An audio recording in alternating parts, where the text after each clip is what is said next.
Uji pada data kuesioner. Baik, terima kasih atas kesempatan yang diberikan kepada saya.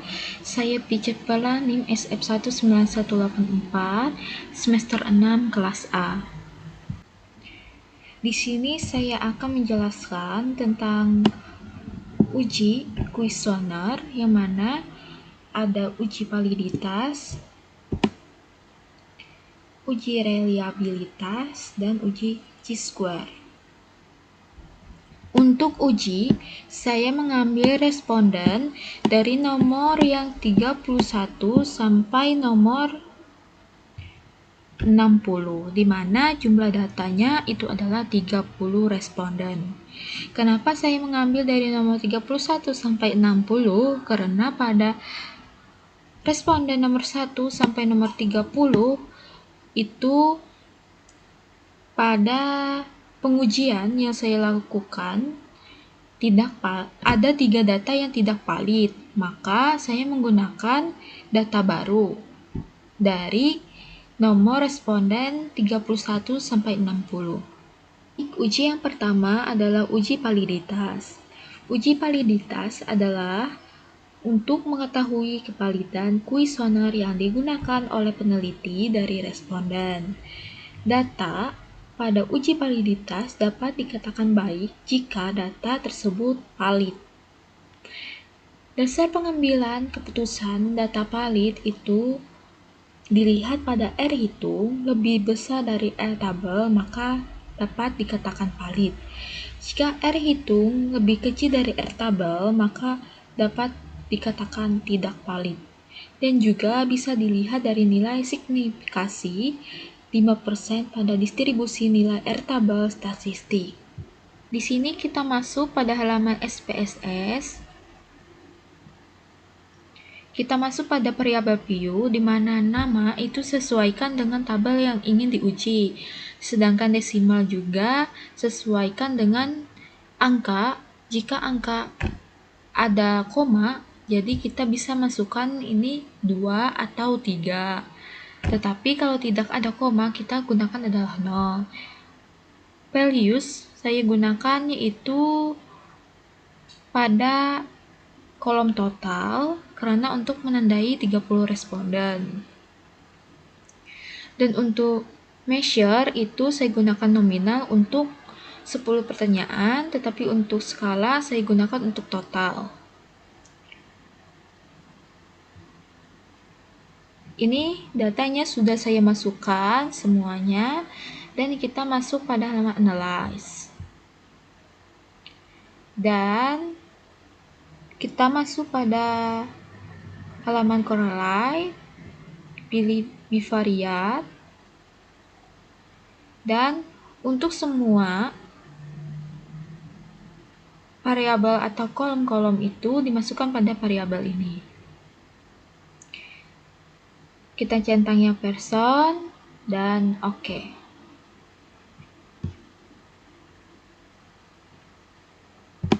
Dan ini adalah hasil dari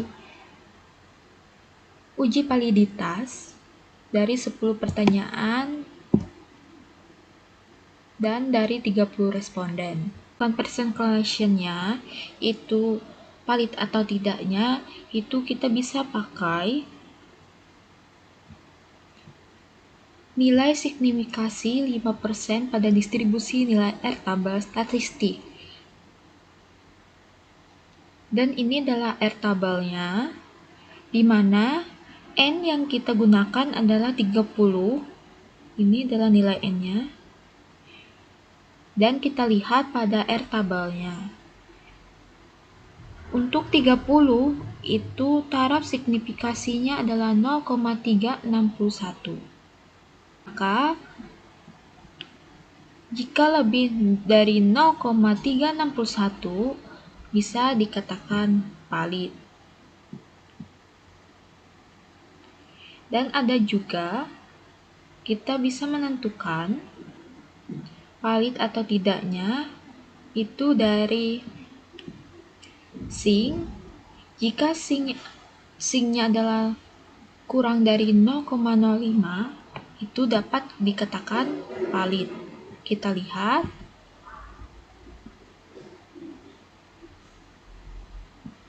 Ini sing kurang dari 0,05. Dan yang paling mudah kita bisa melihat ada bintang 2 di sini, maka dinyatakan valid.